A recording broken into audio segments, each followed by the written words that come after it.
تپتی دھوپ میں چپل گھسیٹتے آج میں اسکول سے پیدل واپس آ رہا تھا۔ جاتے وقت تو مجھے لفٹ مل گئی تھی مگر واپسی پر تو کوئی لفٹ ہی نہیں دے رہا تھا۔ میں چلتے چلتے تھک چکا تھا۔ یہاں پر کوئی رکشہ وغیرہ بھی نہیں تھا۔ آج تو میری ٹانگوں کا امتحان ہو گیا تھا۔ ایسا لگ رہا تھا کہ میں کبھی چلنے کے قابل ہی نہیں رہوں گا۔ میں پچھلے آدھے گھنٹے سے چلتا ہوا آ رہا تھا اور ابھی بھی گھر کے قریب نہیں تھا۔ ایک تو بچوں کو پڑھا پڑھا کر میرا دماغ خراب ہو گیا تھا اور اوپر سے آج اتنا زیادہ چلنا پڑا تھا۔ آخرکار چلتے چلتے میں اپنی منزل پر پہنچ ہی گیا۔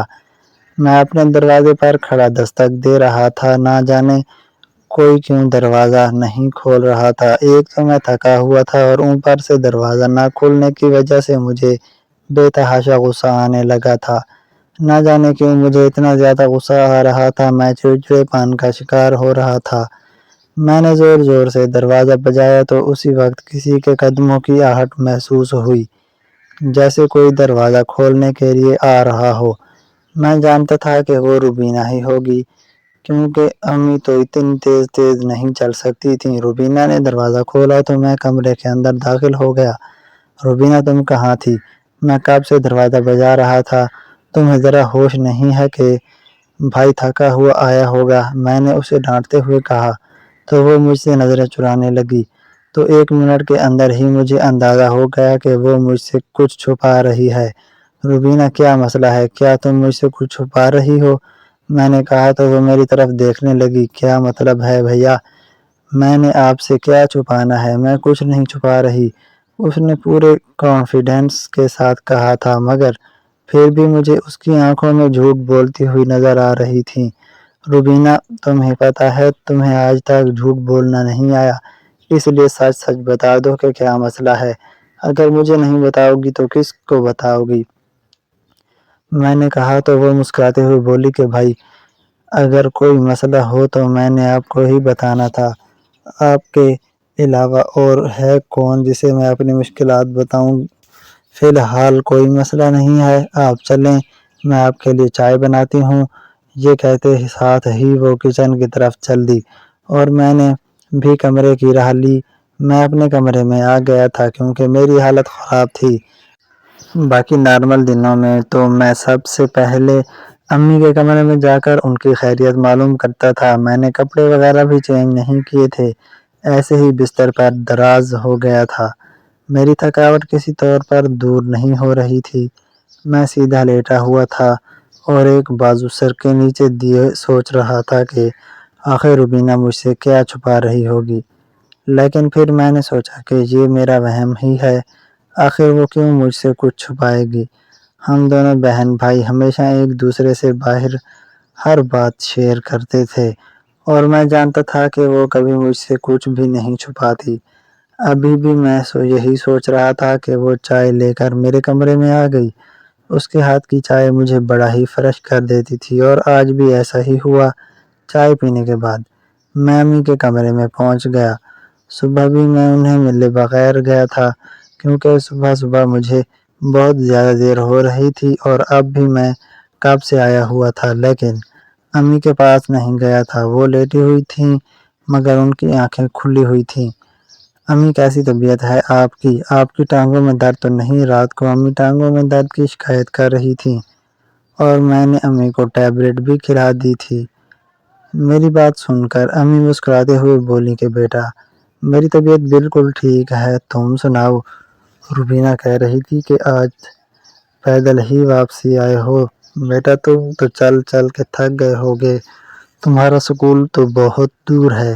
وہ مجھ سے میری تکلیف کے بارے میں پوچھ رہی تھیں کیونکہ ماں کبھی بھی اپنی تکلیف نہیں بتاتی بلکہ ہمیشہ بچوں سے ہی پوچھتی ہیں کیونکہ ماں تو ماں ہوتی ہے۔ میری ماں بھی مجھ سے بہت زیادہ پیار کرتی تھی۔ نہیں امی میں بالکل بھی نہیں تھکا۔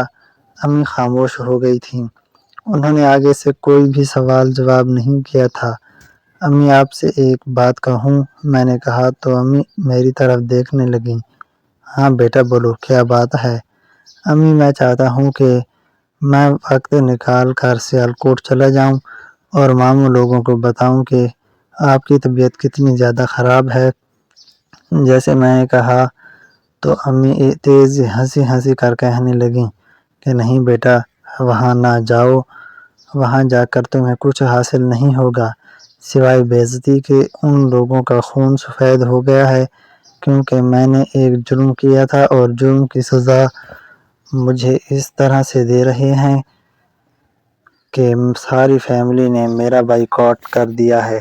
تم لوگوں کے بچپن میں بھی وہ نہیں آئے تھے تو اب کیوں آئیں گے اور کیوں میری حالت کو دیکھیں گے؟ امی نے کہا تو میرا دل بھی بھر آیا۔ امی کی آنکھوں سے آنسو نکل آئے تھے۔ جب بھی میں اپنے ننیھال جانے کا ذکر کرتا تو امی ایسا ہی کرتی تھیں۔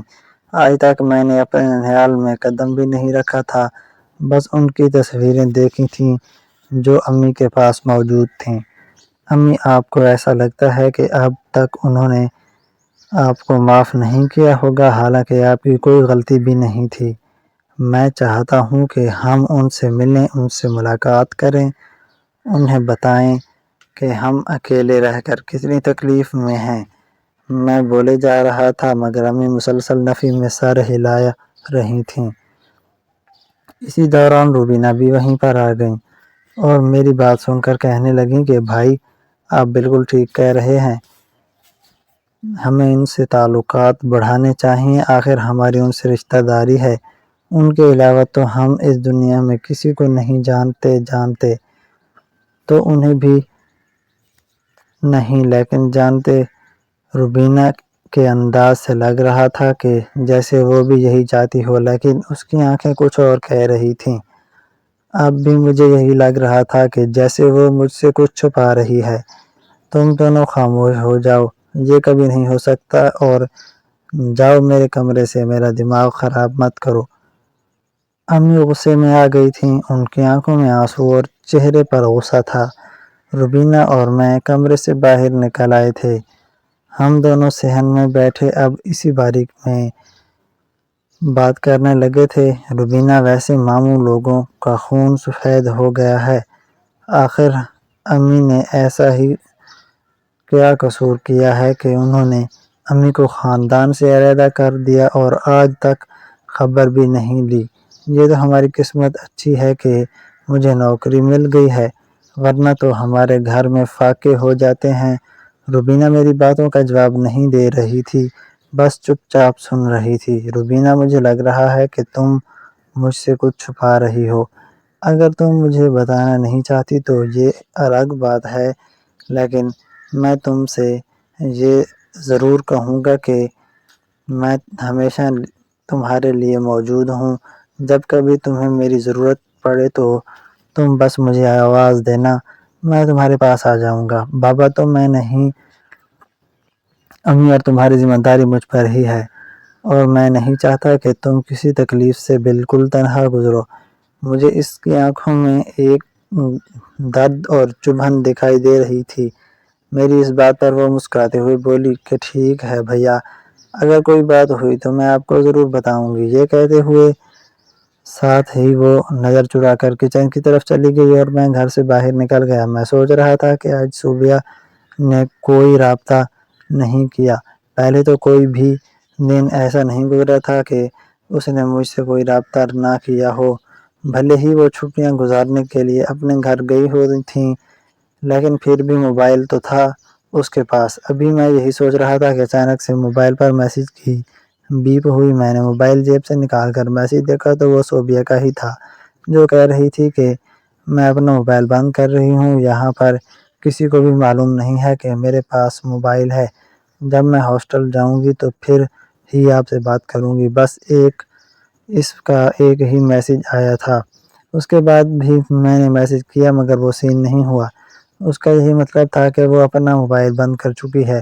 اس نے پورے ایک ہفتے بعد آنا تھا اور یہ ایک ہفتہ مجھ پر قیامت کی طرح گزرنا تھا۔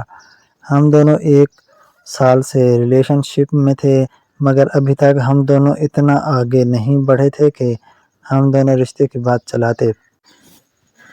شاید وہ بھی اپنے گھر بات کرنے سے گھبرا رہی تھی۔ اور میں نے بھی ابھی امی کو کچھ نہیں بتایا تھا۔ میں نے سوچا تھا کہ پہلے میں روبینہ کی شادی کروں گا، اس کے بعد ہی اپنی شادی کروں گا۔ بھلے وہ مجھ سے 2 سال چھوٹی تھی، لیکن پھر بھی میں چاہتا تھا کہ پہلے میں اپنی بہن کا فرض ادا کروں۔ اور اب تو ویسے بھی میرا دل عجیب سا ہو رہا تھا۔ میں نے 1 ہفتہ صوبیہ سے بات کیے بغیر گزارنا تھا، اور یہ میرا بہت بڑا امتحان تھا، لیکن اس امتحان سے مجھے گزرنا ہی تھا۔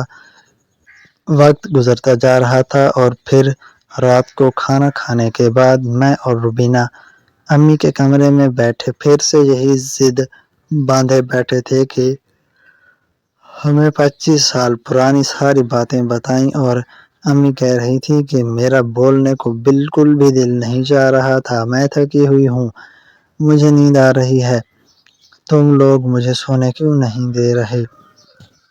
امی ہر وقت ہی ایسا بہانہ بنا دیتی تھیں۔ بس انہوں نے ہمیں ایک ہی بات بتائی تھی، اور یہ بات انہوں نے ہمیں ہمارے بچپن میں ہی بتا دی تھی کہ ہم زندگی میں کبھی بھی اپنے ننھیال والوں سے نہیں مل سکتے، کیونکہ انہوں نے امی کے ساتھ بائیکاٹ کر دیا ہے۔ امی نے آج تک ہمیں یہ نہیں بتایا تھا کہ انہوں نے کس وجہ سے بائیکاٹ کیا ہے۔ بس امی یہی کہتی تھیں کہ مجھ سے غلطی ہوئی تھی، جس کی سزا میں آج تک بھگت رہی ہوں۔ تو کبھی کبھی وہ کہتی کہ میری غلطی تو نہیں تھی، بس ان لوگوں نے مجھے بنا کسی جرم کے سزا دے دی۔ امی آج آپ کو ہمیں بتانا ہی ہوگا کہ آخر ماموں لوگوں نے آپ لوگوں سے مل جل کر کیوں نہیں رکھا؟ خیر آپ ان کی بہن ہیں، جیسے آپ بتاتی ہیں کہ وہ بہت زیادہ امیر ہیں، تو انہیں آپ کی خبر گیری کرنی چاہیے تھی کہ آپ کہاں زندگی گزار رہی ہیں۔ میں نے کہا تو امی مسکراتے ہوئے بولیں کہ بیٹا مجھے پیسوں کی کوئی ضرورت نہیں، میرے لیے جو کچھ بھی ہے وہی کافی ہے، لیکن میرا دل پھٹتا ہے جب میں یاد کرتی ہوں کہ کیا میرے جنازے کو کاندھا دینے کے لیے بھی میرے بھائی نہیں ہوں گے۔ یہ بات کر کے امی دوپٹے میں منہ چھپا کر پھوٹ پھوٹ کر رونے لگیں۔ میں اور روبینہ بھی ایموشنل ہو گئے تھے۔ ہم دونوں چارپائی سے اٹھتے اور امی کے پاس پہنچ گئے۔ امی یہ آپ کو کیسی باتیں کر رہی ہیں؟ آپ پلیز ایسی باتیں مت کریں، ہمارا دل دکھاتا ہے۔ اللہ نہ کرے کہ آپ کو کچھ ہو۔ بس ہم اب دوبارہ آپ کے منہ سے آپ کے ماموں کی بات نہیں کریں گے۔ بس ہم ان کے لیے مر چکے ہیں اور وہ ہمارے لیے مر چکے ہیں۔ جب ہم نے کبھی انہیں دیکھا ہی نہیں ہے تو ہم کیوں ان کی بات کریں؟ میں بولے جا رہا تھا مگر امی خاموش نہیں ہو رہی تھیں، وہ رو رہی تھیں۔ وہ کہہ رہی تھیں کہ بیٹا تمہیں نہیں پتا بہن بھائیوں سے جدائی کا غم کیسا ہوتا ہے۔ تم یہ سوچو کہ کبھی روبینہ تم سے علیحدہ ہو جائے یا تم خود اسے علیحدہ کر دو، تمہیں کیسا محسوس ہوگا؟ جیسے ہی امی نے یہ کہا تو میری روح کانپ گئی۔ اب مجھے امی کے دکھ کا اندازہ ہوا تھا، لیکن میں ان کا دکھ دور نہیں کر سکتا تھا۔ روبینہ اور میں نے اسی وقت ڈیسائیڈ کیا کہ ہم دوبارہ امی سے اس بارے میں کوئی بات نہیں کریں گے۔ روبینہ نے اس بات کی حامی تو بھر لی تھی کہ وہ دوبارہ سے ماموں لوگوں کا ذکر نہیں کریں گے، لیکن اس کے چہرے پر عجیب سی خفگی آ گئی تھی، جس سے مجھے لگ رہا تھا کہ وہ کچھ اور چاہتی ہے۔ میں اپنے کمرے میں گیا۔ امی اور روبینہ تو ایک ہی کمرے میں رہتی تھیں۔ میں اپنے کمرے میں آ چکا تھا مگر ابھی تک سویا نہیں تھا۔ میں کمرے میں ادھر سے ادھر ٹہلتے ہوئے یہ سوچ رہا تھا کہ کیسے امی سے ماموں لوگوں کا ایڈریس نکلواؤں اور وہاں پر جا کر ان کو بتاؤں کہ امی کتنی تکلیف میں ہیں۔ لیکن کیا کرتا، امی نے بس یہی بتایا تھا کہ وہ لوگ سیالکوٹ میں رہتے ہیں۔ اس کے علاوہ امی نے کبھی کچھ نہیں بتایا تھا کہ ان کے نام کیا ہیں اور ان کا ایڈریس کیا ہے۔ امی نے البم میں ہمیں تصویر دکھائی تھی، وہ جو امی کی شادی سے پہلے کی تھی۔ میرے 2 ماموں اپنی بیویوں اور بچوں کے ساتھ کھڑے تھے۔ نانا نانی تو امی کی شادی سے پہلے ہی وفات پا گئے تھے۔ ان کی تصویریں بھی ہم نے نہیں دیکھی تھیں مگر وہ اس دنیا میں نہیں تھے، اور ہمارے لیے تو ماموں لوگ بھی اس دنیا میں نہیں رہے تھے۔ جب ہمارا ان کے ساتھ کوئی رابطہ ہی نہیں تھا تو پھر ان کے ہونے نہ ہونے کا کیا فائدہ؟ ایک طرف روبینہ کی آنکھیں مجھے یہ سوچنے پر مجبور کر رہی تھیں کہ وہ مجھ سے ضرور کچھ چھپا رہی ہے، اور دوسری طرف امی کی طرف مجھ سے دیکھی نہیں جا رہی تھی۔ مجھے سمجھ نہیں آ رہا تھا کہ میں کیا کروں۔ میں اور تو کچھ نہیں کر سکتا تھا مگر یہ سوچ تو سکتا تھا، اس لیے میں نے جو اتارا اور بستر پر دراز ہو گیا، اور پھر نہ جانے کب اللہ تعالیٰ کو مجھ پر رحم آیا۔ اگر مجھے نیند نہ آتی تو میں شاید سوچتے سوچتے اپنی جان دے بیٹھتا، لیکن اللہ کا کرم ہوا اور مجھے نیند آ گئی۔ صبح میری آنکھ ذرا دیر سے کھلی تھی، لیکن آج مجھے فکر نہیں تھی۔ میرا محلے دار بائیک ٹھیک کروا کر میرے گھر دے گیا تھا۔ میرے پاس تو ٹائم نہیں ہوتا تھا، اس لیے میں نے اس سے بھی بائیک ٹھیک کروانے کے لیے دی تھی۔ بائیک ٹھیک ہو چکی تھی اور میں بھی تیار ہو کر کچن میں پہنچ چکا تھا۔ روبینہ ناشتہ بنا رہی تھی، اس کا موبائل بھی سلیب پر پڑا تھا۔ مجھے دیکھ کر اس نے جلدی جلدی موبائل اٹھایا اور اپنے سامنے رکھ لیا۔ اس کے اس انداز سے مجھے لگا کہ جیسے وہ مجھ سے کچھ چھپا رہی ہے، لیکن میں نے کچھ نہیں کہا تھا۔ میں نے سوچا کہ اگر میں نے اسے کچھ کہا تو وہ کنفیوز ہو جائے گی۔ اس نے مجھے ناشتہ بنا کر دیا۔ میں نے کچن میں بیٹھ کر ہی ناشتہ کیا تھا اور اس کے بعد میں اسکول کے لیے روانہ ہو گیا۔ میں پچھلے 3 مہینے سے اسکول میں ٹیچنگ کی نوکری کر رہا تھا۔ بھلے ہی وہ ایک پرائیویٹ اسکول تھا، لیکن تنخواہ ٹھیک ٹھاک تھی۔ اب باقی پینشن تو آ رہی تھی، لیکن اب اکیلی پینشن پر گزارا نہیں ہوتا تھا۔ اس لیے ہی میں نے یہ نوکری شروع کی، ورنہ پہلے میں پڑھتا ہی رہتا تھا اور ہمارا پینشن پر ہی گزارا ہوتا تھا۔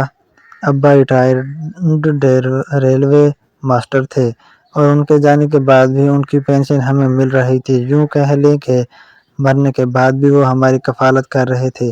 واقعہ میں باپ اتنا عظیم ہوتا ہے کہ وہ اپنے بچوں کو کبھی بھوکا نہیں رہنے دیتا، اور اللہ تعالیٰ کا بھی ہم پر خاص کرم تھا، کبھی ہم نے فاقے نہیں دیکھے تھے۔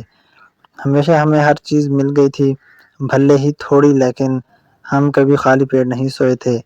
اسکول آنے کے بعد میں بچوں کو پڑھانے میں ایسا مصروف ہوا کہ میرے ذہن سے ہر بات نکل گئی، اور پھر معمول کے مطابق میں دن 2:30 بجے گھر واپس آ گیا۔ امی کی طبیعت آج کچھ ٹھیک تھی۔ روبینہ نے آج انہیں باہر بٹھایا ہوا تھا کیونکہ وہ اندر سو سو کر تھک چکی تھیں۔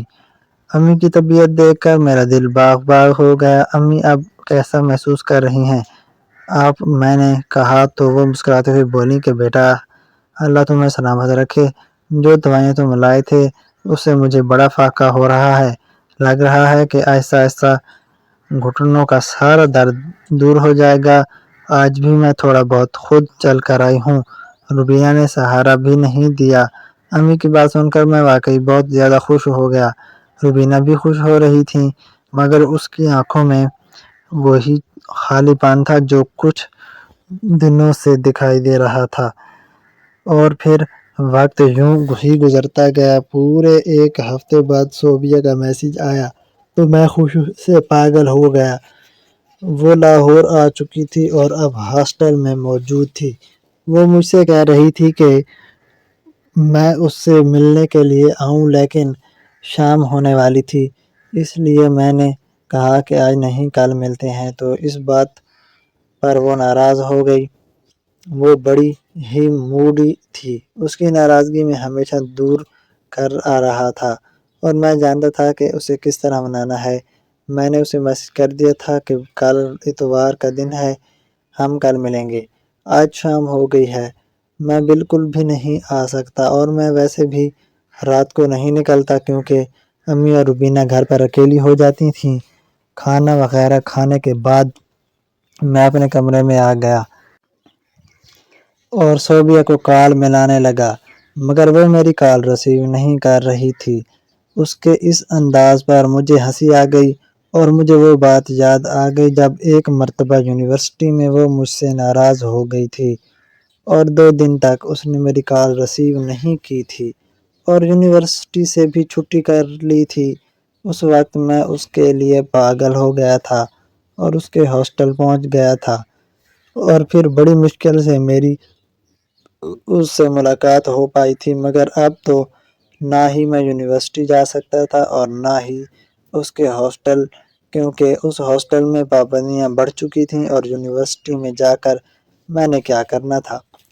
میں تو اپنی پڑھائی مکمل کر چکا تھا اور وہ مجھ سے 100 سوال جونیئر تھی۔ میری پڑھائی مکمل ہو گئی تھی، مگر ابھی تک وہ پڑھ رہی تھی، اور وہ کہتی تھی کہ میرا دل چاہتا ہے کہ میں ساری زندگی پڑھتی رہوں تاکہ میں ہمیشہ لاہور میں ہی رہوں۔ اگر میں واپس سیالکوٹ چلی گئی تو میرا آپ کے ساتھ رابطہ بالکل ختم ہو جائے گا۔ مجھے حیرت ہوئی تھی کہ آج کل کے دور میں بھی اگر اس گھر والے چاہتے ہیں کہ وہ موبائل استعمال نہ کریں۔ اس نے موبائل گھر والوں سے چھپا کر رکھا ہوا تھا، اس نے اپنی پاکٹ منی سے بچا کر خریدا تھا۔ وہ میری کال تو ریسیو نہیں کر رہی تھی، مگر میں نے اسے اس میسج ایک کر دیا کہ جان من جتنا ناراض ہونا ہے ہو لو، کل صبح سویرے ہم ناشتہ پوائنٹ پر ملیں گے، اور مجھے پتہ ہے کہ تم ضرور آؤ گی کیونکہ تم نے مجھے کبھی مایوس نہیں کیا۔ میسج میں نے اسے کر دیا تھا اور میں جانتا تھا کہ وہ صبح 8 بجے ناشتہ پوائنٹ پر موجود ہوگی، کیونکہ جب بھی میں اسے کہتا کہ تم مجھے مایوس نہیں کرو گی تو وہ واقعی مجھے مایوس نہیں کرتی تھی۔ ہم دونوں کے دل میں مل چکے تھے اور اب لگتا نہیں تھا کہ ہم کبھی ایک دوسرے سے جدا ہو پائیں گے، مگر میں یہ نہیں جانتا تھا کہ اب ہماری مشکلات کا آغاز ہونے والا ہے۔ اور پھر اگلی صبح سورج بھی طلوع ہو گیا تھا۔ میں معمول کے مطابق آج بھی ذرا دیر سے ہی اٹھا تھا کیونکہ رات تک میں موبائل دیکھتا رہتا تھا، اسی لیے صبح دیر سے آنکھ کھلتی تھی۔ میں نے روبینہ سے کہا میرا ناشتہ نہیں بنانا تو وہ کہنے لگی کہ بھائی خیر تو ہے، آپ اتنی صبح صبح کہاں جا رہے ہیں؟ آج تو اسکول سے چھٹی ہے، وہ چہکتے ہوئے بولی تھی۔ اس کی آنکھوں میں مجھے شرارت دکھائی دی تھی۔ وہ میری بہن تھی اور ہم دونوں ایک دوسرے کی آنکھوں میں آنکھیں دیکھ کر پڑھ لیتے تھے کہ دوسرے کی کیا نیت ہے۔ میں نے اسے سیدھا سا کہہ دیا کہ میں تمہاری بھابھی سے ملنے کے لیے جا رہا ہوں، دعا کرو کہ وہ مجھ سے ناراضگی ختم کر دے۔ میں نے اس کی آنکھوں میں آنکھیں ڈال کر کہا تھا۔ میری بات سن کر وہ مسکراتے ہوئے بولی کہ بھائی ہمیں بھی تو کبھی بھابھی سے ملوائیے نا، ہمارا بھی تو حق بنتا ہے کہ ہم بھی انہیں دیکھیں اور پھر ان کے گھر رشتہ لے کر جائیں۔ جیسے روبینہ نے یہ کہا تو میں نے اسے خاموش رہنے کا کہہ دیا، کیونکہ صوبیہ نے مجھ سے کہا تھا کہ ابھی میں رشتے والی بات بالکل بھی نہیں نہ کروں۔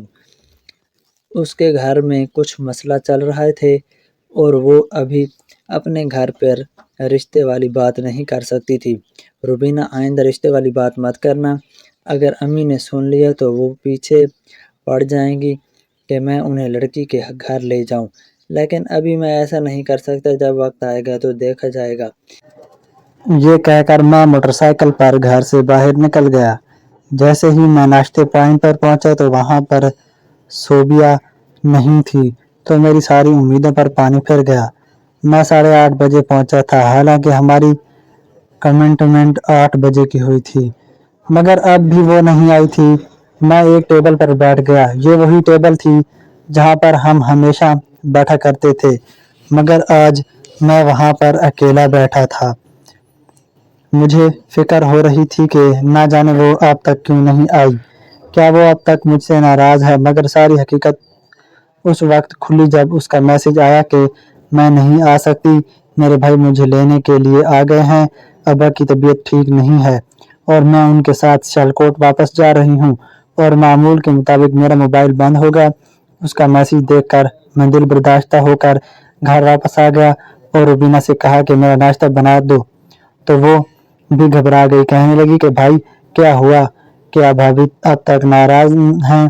تو میں نے اس سے سب کچھ سچ سچ بتا دیا۔ ویسے بھی وہ صوبیہ کے بارے میں تھوڑا بہت جانتی تھی، میں نے اسے بہت پہلے ہی بتا دیا تھا کہ میں ایک لڑکی کو پسند کرتا ہوں اور اس سے شادی بھی کرنا چاہتا ہوں، لیکن